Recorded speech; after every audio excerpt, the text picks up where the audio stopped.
was doing orthopedic cases with a ankle and foot surgeon on that day, and we were about halfway through our caseload when the patient presented for a total ankle replacement. She was 37 years old, otherwise healthy, with congenital club feet, and met with her and discussed the different anesthetic options, and we decided that the best choice for her would be to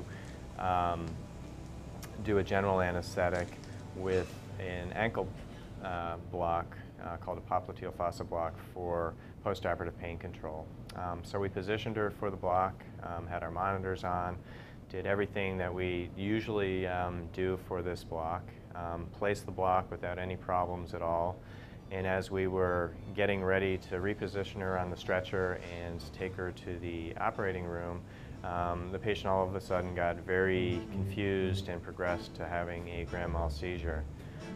And I knew immediately that she had gotten some of the local anesthetic into her circulation. So we positioned her, called a code, and watched over the next minute and a half as her heart rhythm went to a complete ventricular fibrillation and loss of circulation. So we started in with our cardiopulmonary resuscitation and our advanced cardiac life support. Had the full team there doing the resuscitation.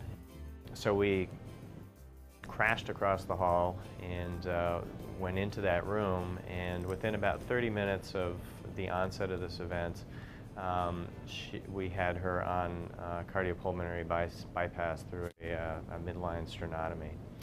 And it took about a minute and a half on bypass before her rhythm came back, and she then started to stabilize.